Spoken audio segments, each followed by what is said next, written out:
8, उसकी 10 से 12 आयत, लेवी व्यवस्था 10, उसकी 1 से 10 आयत। हमें पहले ये देखना होगा कि परमेश्वर ने आपको एक मकसद के तहत बुलाया है। जब परमेश्वर अब्राहम को ब्लेस करना चाहता था तो परमेश्वर चाहता था कि अब्राहम से वो एक बड़ी जाति पैदा करे, जिस जाति को वो ब्लेस करे। कौन सी जाति? वो आपकी बात कर रहा है, मेरी बात कर रहा है, वो यहूदी कौम की बात कर रहा था।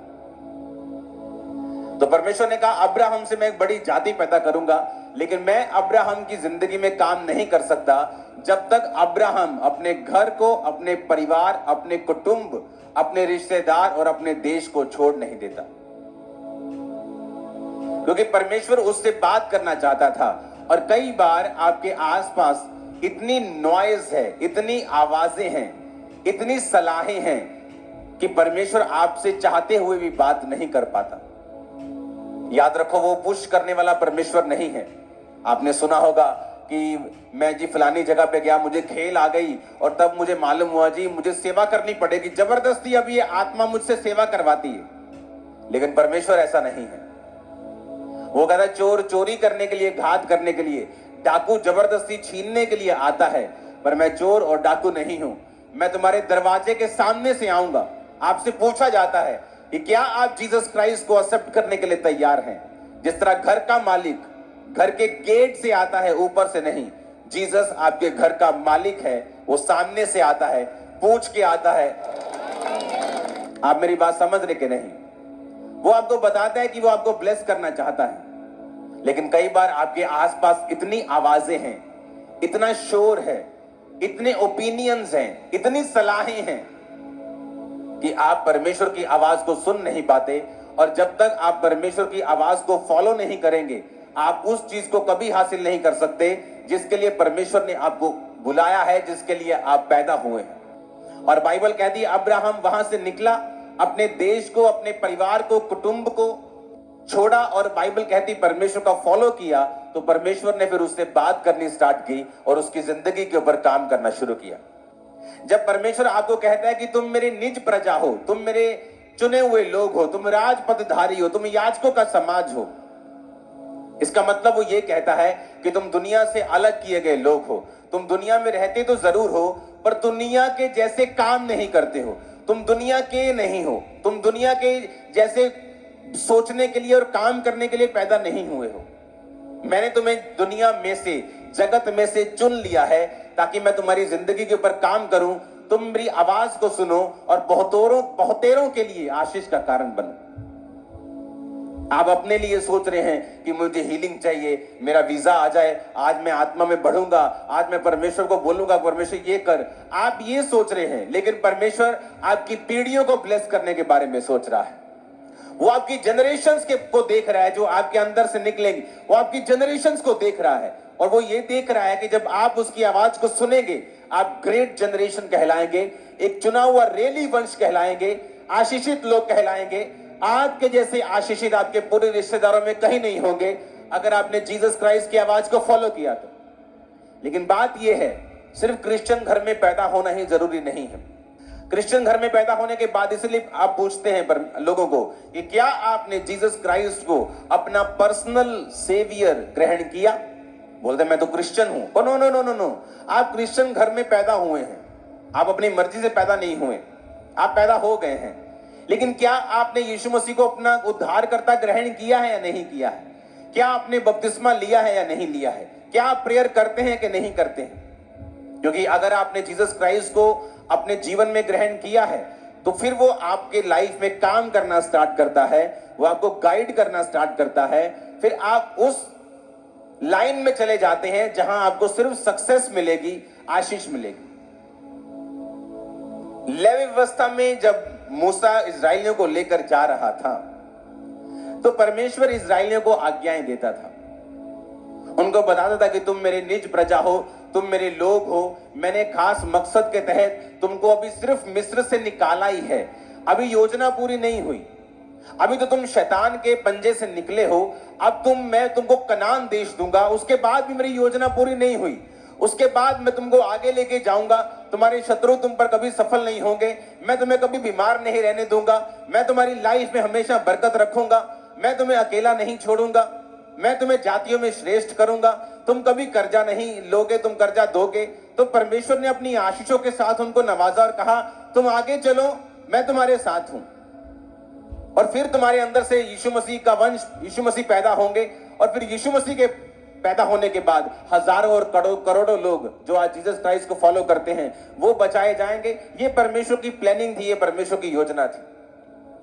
परमेश्वर ने कहा मैंने एक बड़े मकसद के तहत तुमको चुन लिया है, इसलिए नहीं चुना कि तुम बहुत थे, इसलिए चुना कि तुम थोड़े थे, तुम बंधन में थे, मैंने तुम्हें चुना।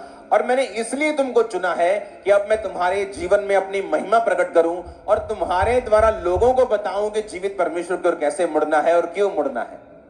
और वही मकसद आपकी लाइफ में है। कुरिन्थियों में लिखा पौलुस कहता है कि ध्यान से देखो कौन चुने गए, ना तो अमीर चुने गए। परमेश्वर ने कहा मैंने जगत के निर्बलों को, कमजोरों को, तुच्छों को, गरीबों को, जो व्यर्थ थे उनको चुन लिया, ताकि जो अपने आप को अमीर, सामर्थी, ऊंचा समझते हैं उनको शर्मिंदा करूं। ये परमेश्वर का मकसद है आपकी लाइफ में कि वो आपकी लाइफ को इतनी बरकत देगा, इतना ऊंचा करेगा कि लोग सोचेंगे कि आपने कुछ गलत काम किया होगा, इतना बरकत कैसे आ सकती है। या तो आपकी गवाही को झूठा समझेंगे कि ये नहीं, ये झूठ बोल रहा है, ऐसे कैसे हो सकता है, मेरे सामने तो ये ऐसे संघर्ष कर रहा था, अब ये इतना कैसे बढ़ सकता है। वो इस लेवल के साथ आपको बढ़ाना चाहता है और ब्लेस करना चाहता है। अब वो योजना पकड़ने के लिए, उस लेवल की ब्लेसिंग को हासिल करने के लिए परमेश्वर ने हमें इंस्ट्रक्शंस दी हैं, वचन में अपनी पसंद नापसंद को बताया है कि जब हम परमेश्वर की पसंद को फॉलो करेंगे, परमेश्वर के वचन को फॉलो करेंगे, ऑटोमेटिकली परमेश्वर की सारी योजनाएं हमारी जिंदगी में पूरी होनी शुरू होगी। आमीन।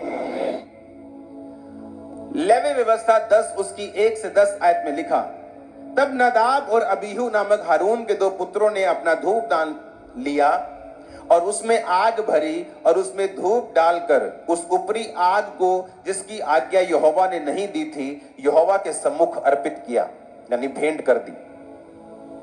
तब यहोवा के सम्मुख से आग निकली और उन दोनों को भस्म कर दिया और वे यहोवा के सामने मर गए।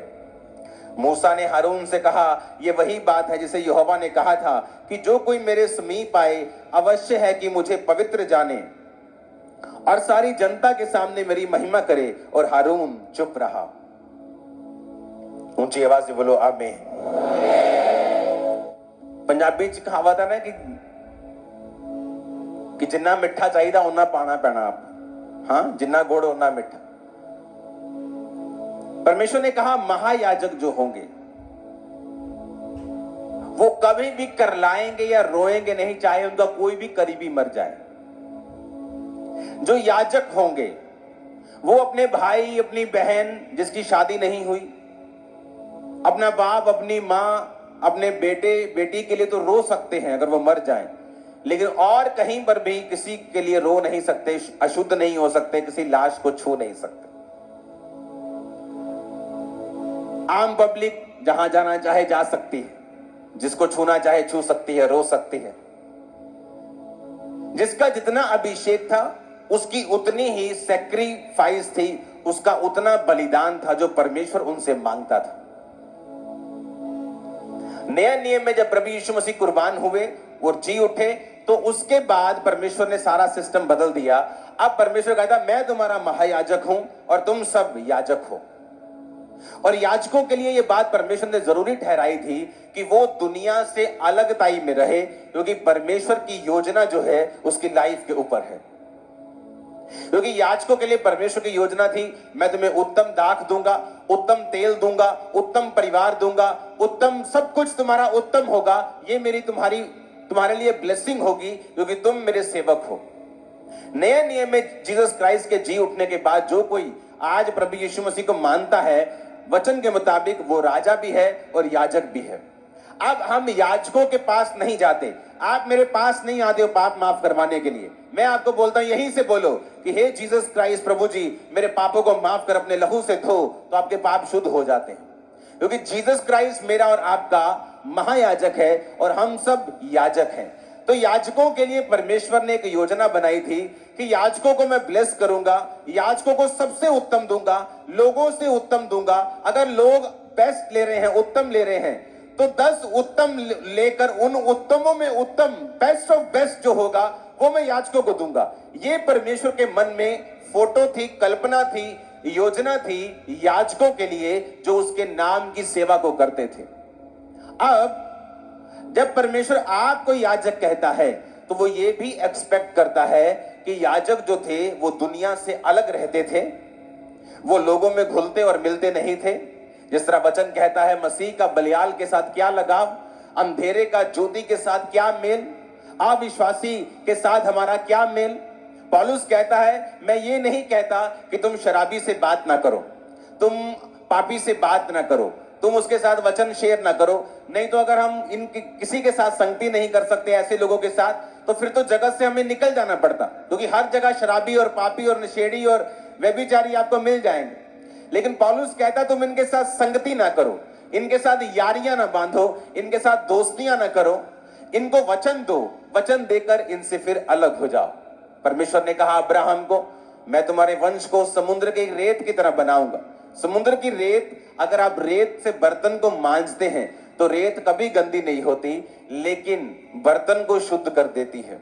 उसी तरह परमेश्वर ने कहा तुम रेत हो, तुम अशुद्ध होने के लिए नहीं बुलाए गए हो, तुम लोगों को शुद्ध करोगे लेकिन खुद अशुद्ध नहीं होगे, तुम खुद उनके बीच में नहीं जाओगे। क्योंकि अगर तुम्हें याजकों वाली बरकतें चाहिए तो तुम्हें याजकों के जैसी अलगताई और पवित्रताई को भी अपनाना पड़ेगा। आमीन। अब यहां पर परमेश्वर ने कहा कि जब हारून के जो पहले बड़े बेटे जो परमेश्वर की सेवा में लग गए, तो उन्होंने वो नहीं किया जो वचन में और परमेश्वर की इंस्ट्रक्शन में लिखा था। उन्होंने अलग तरह से अग्नि ली और परमेश्वर के सामने अर्पित की, और परमेश्वर की आग से वो मर गए। और परमेश्वर ने कहा जो कोई मेरे पास आता है वो मुझे पवित्र जाने।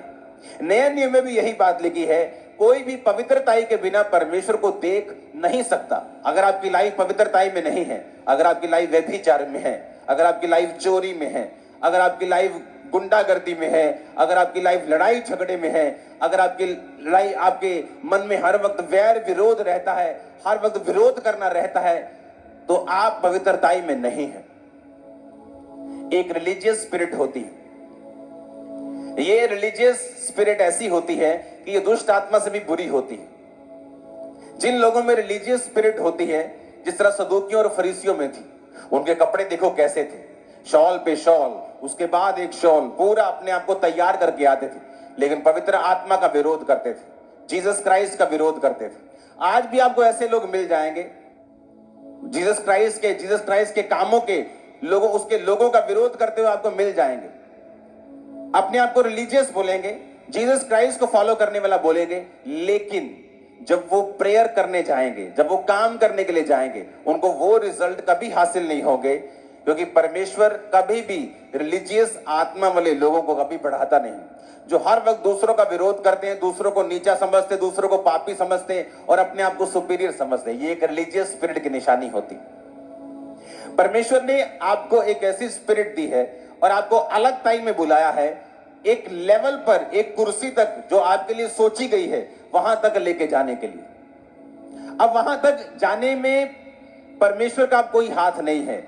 आपको वचन समझना पड़ेगा, आपको परमेश्वर के साथ समय व्यतीत करना पड़ेगा, आपको पवित्रताई में, अलगताई में रहना पड़ेगा, आपको परमेश्वर की योजना के नीचे रहना पड़ेगा, ताकि परमेश्वर डे बाय डे आपको तैयार कर सके और उस कुर्सी तक बिठा सके जो परमेश्वर ने आपके लिए सोची। हर एक क्रिश्चियन वहां नहीं पहुंच पाता। दाऊद का बड़ा भाई जब मसा होने के लिए आया तो परमेश्वर ने उसे अयोग्य करार दिया। योजना थी पर अयोग्य था। दूसरा भाई, तीसरा भाई, सब भाई फेल हो गए। परमेश्वर की योजना थी लेकिन वो फेल हो गए। जब हम शरीर को फॉलो करेंगे और स्पिरिट को फॉलो नहीं करेंगे तब हम फेल हो जाएंगे।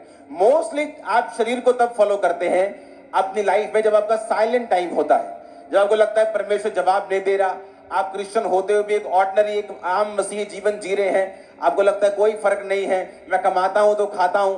अगर आप जब ऐसे टाइम में होकर निकलते हैं और पवित्रताई को मेंटेन नहीं करते परमेश्वर कभी भी आपको बड़ी कुर्सियां, बड़ी योजनाएं आपकी लाइफ में साबित नहीं करता, क्योंकि जो व्यक्ति साइलेंट टाइम में वफादार नहीं है वो कभी वफादार नहीं।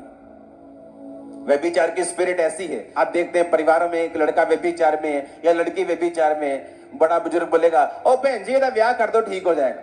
आप उसकी शादी कर भी देंगे, शादी के बाद भी वो व्यभिचार में हो, क्योंकि व्यभिचार एक स्पिरिट है, एक स्पिरिट है, एक इविल स्पिरिट है।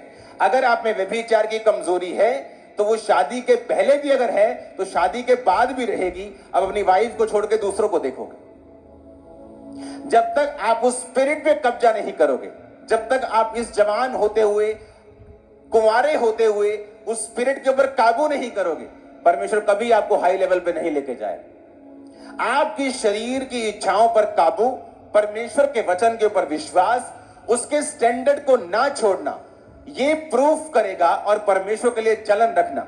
अगर परमेश्वर ने बाइबल में कहा है, उसने एक आपको एक कंप्लेंट की है कि मनुष्य के सिर धरने के लिए कोई जगह नहीं है, वहां जब आप पढ़ते हैं, अगर आप आत्मा में भरे हुए हो, आप कहेंगे खुदावन तूने कहा था कि तेरे सिर धरने के लिए जगह नहीं है, मैं मौजूद हूं, मेरे अंदर रहे और मुझे इस्तेमाल कर, आज से मैं अपना जीवन तुझे देता हूं।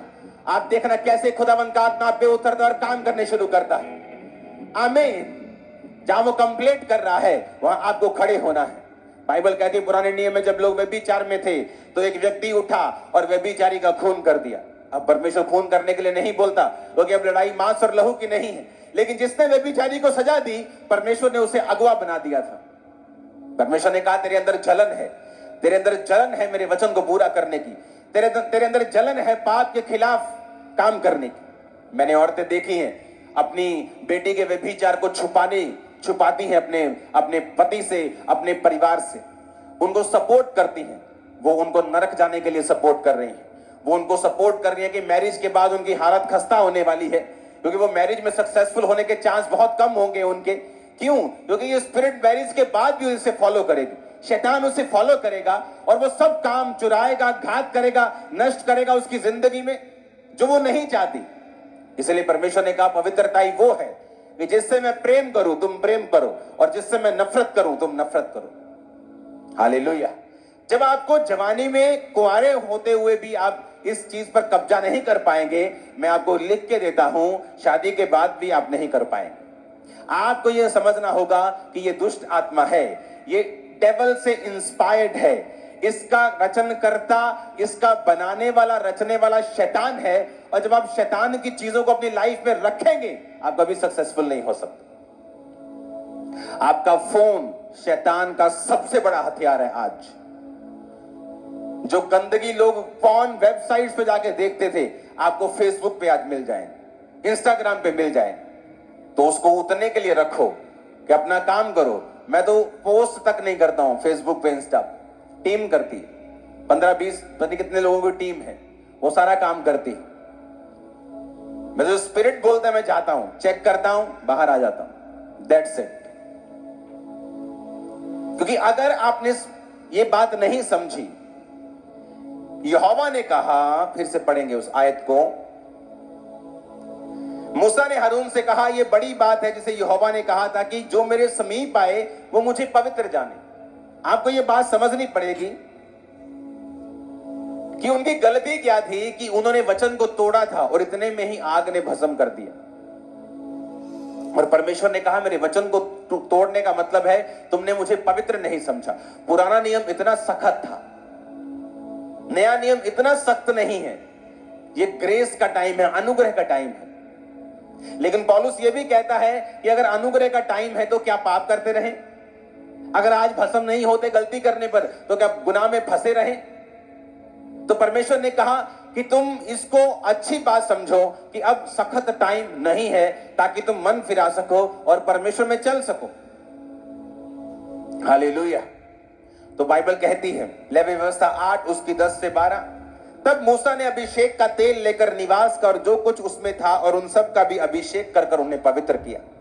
बाइबल कहती है परमेश्वर ने मूसा से कहा था कि तेल लेकर जिनको अलग करना है उन पर तेल लगा और उनका अभिषेक कर, फिर वो मेरी सेवा के लिए अलग हो जाएंगे। जब आप ऑयल के साथ अपने लिए प्रेयर करेंगे, आप खुदावंद को बोले कि परमेश्वर मैं तेरी सेवा के लिए आज अलग हूं। मेरे बच्चे, मेरा फाइनेंस, मेरा कैरियर, मेरी जॉब, मेरी फैमिली, मेरी चीजें, मेरा सब पोजीशंस, मेरी सारी जो चीजें मेरे पास है वो सब आज से तेरी सेवा के लिए अलग है। और परमेश्वर का वायदा क्या है?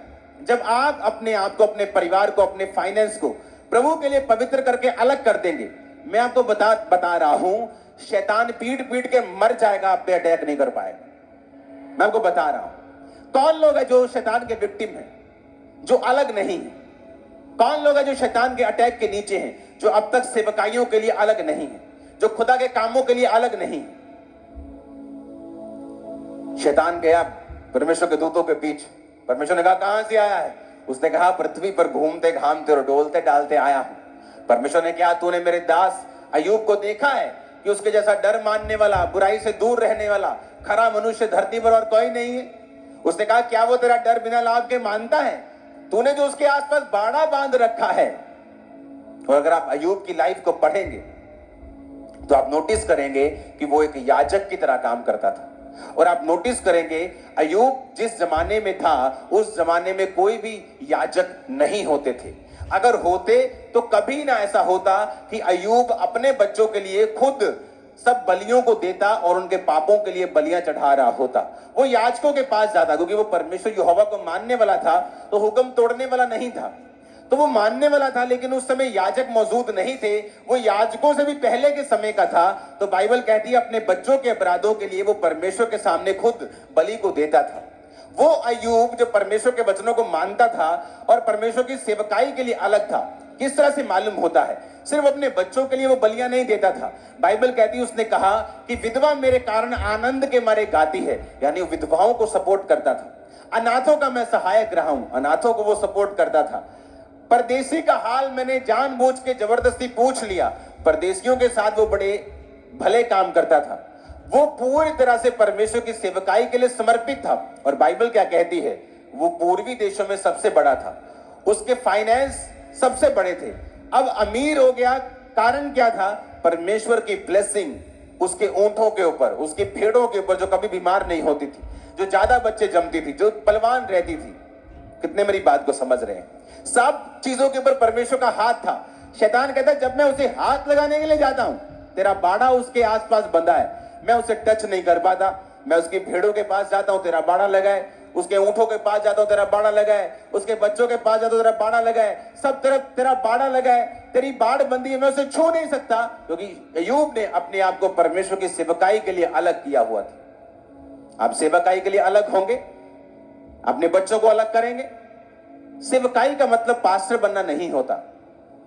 हो सकता है आप एक होम मेकर हैं, आप एक हाउस वाइफ जिसे बोलते हैं, आप घर को बनाने वाली औरत हैं, आप घर में रहती हैं, आप खुदा के काम कर सकती हैं, आप खुदा के लिए अपने आप को अलग कर सकती हैं, आप चुगलियों में नहीं शामिल हो सकती, आप फिर फालतू की चीजों में नहीं शामिल हो सकती, आप फालतू के टीवी प्रोग्राम्स को अपना समय नहीं दे सकती। आप प्रेयर करेंगे अपने पास्टर के लिए, आप प्रेयर करेंगे अपनी चर्च के लिए, आप प्रेयर करेंगे अपने रिश्तेदारों के लिए, आप प्रेयर करेंगे बीमार लोगों के लिए। अगर आप सचमुच सेवा में हैं तो आप फिर से टीवी प्रोग्राम को इस बंदगी को निकाल लेंगी। और जब मैं प्रेयर कर रहा था बीमारों के लिए, आप फिर से उनके लिए प्रेयर करेंगे। जब मैं ले हैंड कर रहा था, आप उन लोगों के लिए प्रेयर करेंगे। प्रभु जिन पे प्रेयर हुई है उनकी जिंदगी में प्रभु बड़े काम। आप घर बैठे सेवकाई में हो, आप कुछ सामान लेने के लिए जाएंगे, आप पंफलेट लेके जाएंगे, आप यीशु मसीह के बारे में बताएंगे। ये है सेवकाई। सिर्फ पास्टर बनना सेवकाई नहीं। कई बार कुछ व्यक्ति ऐसे होते हैं जो बिना पास्टर अच्छी सेवकाई करते हैं, लेकिन जब पास्टर बन जाते हैं बुरे बन जाते हैं, क्योंकि अब उनको अपनी सेवकाई को प्रोटेक्ट करना है। अब उनको ये बताना है कि मैं सही हूं, और इस चक्कर में वो दूसरे पास्टरों की खिलाफत करना शुरू करते हैं, अपनी कमियों को छुपाना शुरू करते हैं। इससे अच्छा ये था कि वो घर रहकर सेवा कर पाते, घर रहकर परमेश्वर का काम करते, सुसमाचार सुनाते।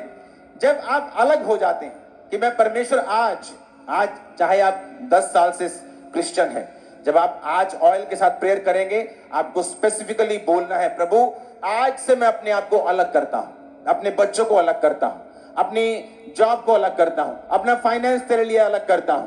आज से हम सब तेरी सेवकाई में शामिल हैं। आप देखेंगे शैतान आप पे कब्जा नहीं कर पाएगा, टच नहीं कर पाएगा। हर चीज के ऊपर बरकत होगी, फाइनेंस के ऊपर बरकत होगी, रसोइयों में बरकत होगी, घराने में बरकत होगी, बच्चों की स्टडी के ऊपर बरकत होगी, सब तरफ से परमेश्वर को बढ़ाएगा, शैतान को शर्मिंदा करेगा, दुश्मनों को शर्मिंदा करेगा, तुम्हें आगे लेके जाएगा, रास्तों को साफ करेगा, डिवाइन हेल्पर्स भेजेगा। आमीन। 7 बार चाहिए और ऊंचा चाहिए चर्च।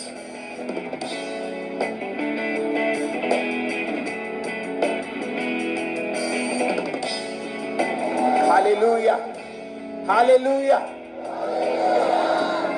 आप मेरी बात को समझ रहे कि नहीं? शैतान उन लोगों के ऊपर आज अटैक कर रहा है जो अलग नहीं है। परमेश्वर ने मूसा को वो कहा,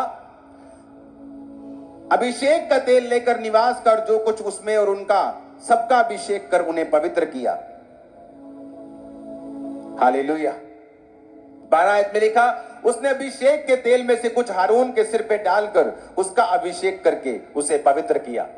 तेल का मतलब है, जब आप अनॉइंटिंग ऑयल को यूज करते हैं, आप ये अंगीकार कर रहे हैं कि मैं अपने आप को परमेश्वर के लिए अलग कर रहा हूं। मेरा कोई लेना देना नहीं है संसार से, ये संसार के रीति रिवाजों से, इनकी चीजों से मेरा कोई काम नहीं है।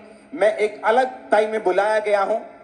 आप 10 लोग देखो जो आम जिंदगी जीते हैं, और एक ऐसा व्यक्ति जिसको ओलंपिक के लिए तैयारी करनी है। वो आम जिंदगी नहीं जीता, वो शादियों में नहीं जाता, पार्टियों में नहीं जा पाता, वो मनपसंद खा नहीं पाता, मांसपेशियां दर्द करती हैं, फिर भी वो आइस पैक लगा लगा के वो जाता है।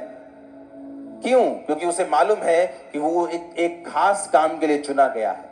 एक संसारिक व्यक्ति को पता है कि उसका टारगेट बड़ा है और वो अपने आप को अलग करके रखता है, पर एक आत्मिक व्यक्ति सब जगह जाना चाहता है, सब शादियां अटेंड करना चाहता है, सब रिश्तेदारों को खुश करना चाहता है, अपने सरपंच को भी खुश करना चाहता है। परमेश्वर चाहे नाराज हो जाए, परमेश्वर का बाड़ा चाहे निकल जाए, चाहे शैतान अंदर आके भंगड़े डालता रहे, उसे कोई मतलब नहीं, लोग नाराज नहीं होने चाहिए।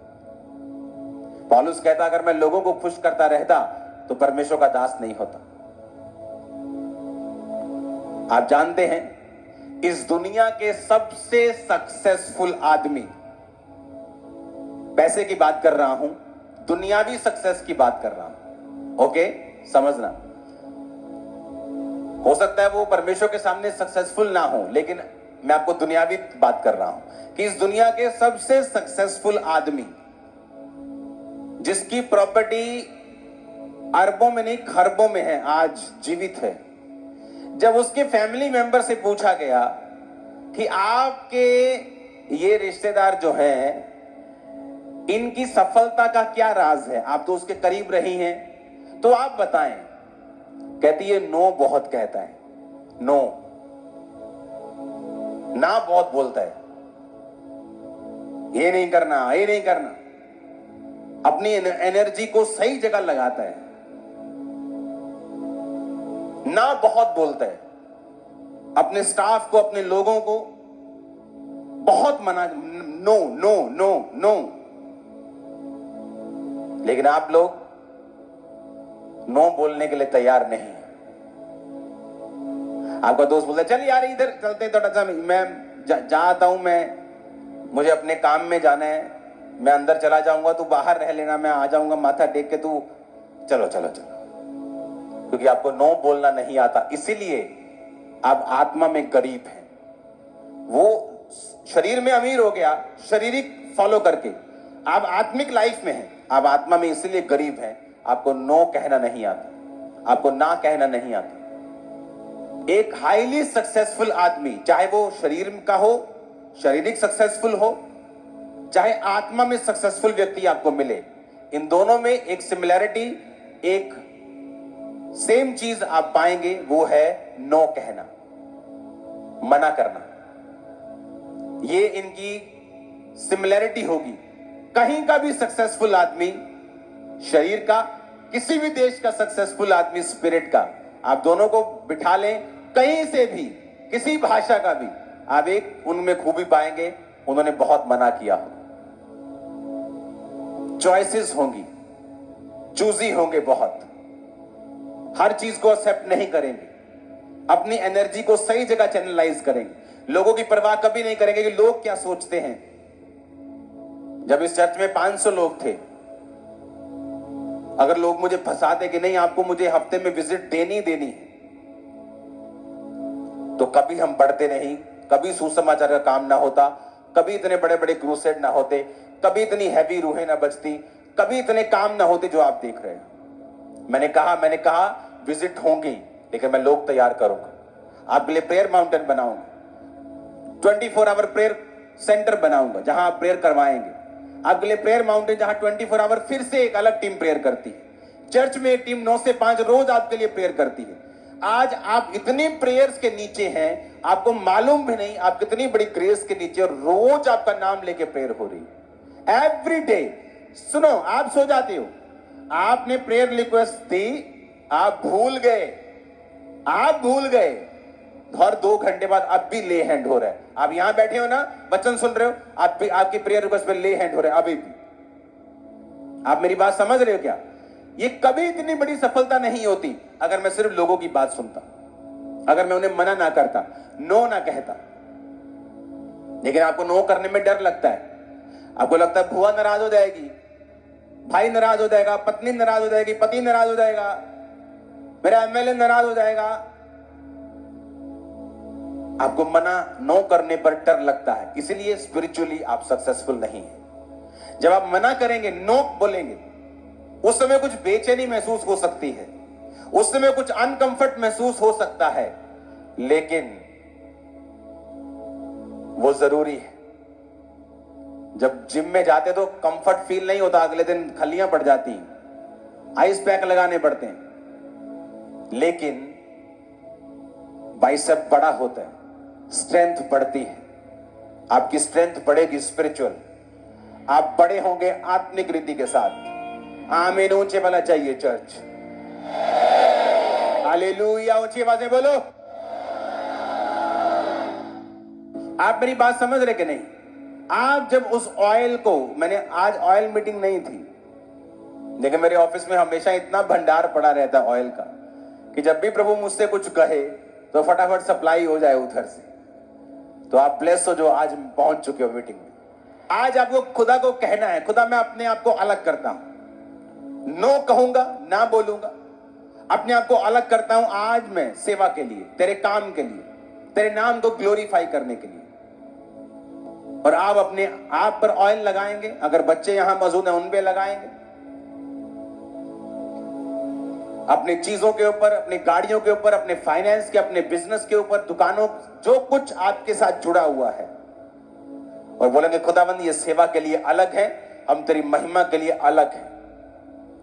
ऐसा बाड़ा परमेश्वर बांधेगा, शैतान सिर दर्द से मर जाएगा, आपकी लाइफ में काम नहीं कर पाएगा। मैं आपको बता रहा हूं, अगर 100 लड़ाइयां शैतान पैदा करेगा, आप 100 जीतोगे, एक भी नहीं हारोगे। मैंने कहा 100 में से 100, मैं नहीं कह रहा हूं 99, 99%, आप 99% भी एक बंदा कोई जीत जाए, मैं कहता हूं 100 के बराबर। मैं कह रहा हूं 100 जीतोगे, 100 में से 100, 99.999 भी नहीं, 100 में से 100 तुम्हारी होंगी इन जीसस नेम। आमीन। खड़े करके बोलना चाहिए शैतान के कानून। Hallelujah, hallelujah. आपको ये बात समझनी है, उनका अभिषेक किया जाता था, उन पर ऑयल लगाकर उनका अभिषेक करके उन्हें अलग करते थे कि तुम अलग हो, तुम दुनिया के बीच में नहीं जा सकते, उनके जैसा काम नहीं कर सकते, तुम अलग हो चुके खुदा की सेवकाई के लिए। परमेश्वर को पवित्र जानो, पवित्रताई में रहो, फिर वो तुम्हें बरकत देगा, तुम्हें उत्तम देगा, तुम्हें बेस्ट देगा। अब चॉइस आपके हाथ में है। उत्तम चाहिए कि दुनिया की तरह लाइफ इज अ स्ट्रगल बोल के स्ट्रगल करना है, या परमेश्वर के लिए, सेवकाई के लिए, उसके काम के लिए तैयार रहना है, अपने आप को अलग रखना है, तो बरकतें आपके सिर पर होंगी। आप जहां जाएंगे बरकत को पाएंगे, जिस जगह जाएंगे वहां नया रास्ता आपके लिए खुल जाएगा इन जीसस ने। जहां जाएंगे फेवर को पाएंगे in the mighty name of Jesus. वो आपकी रक्षा करेगा और सुरक्षा करेगा in the mighty name of Jesus. शैतान की योजनाओं को वो नाश करेगा इन जीसस ने।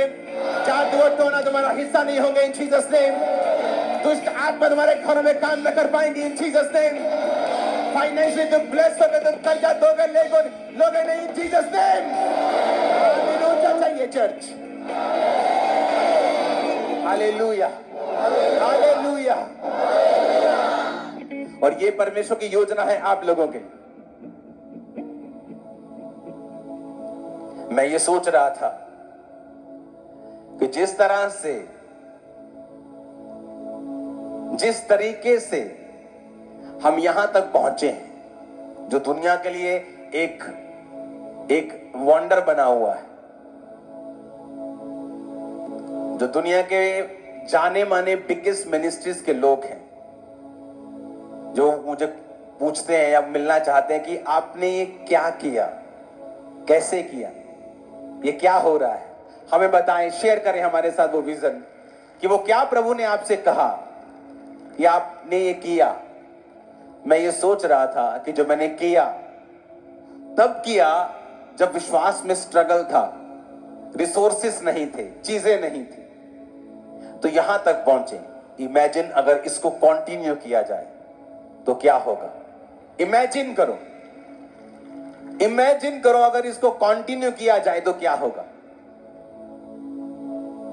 हमारे YouTube चैनल को सब्सक्राइब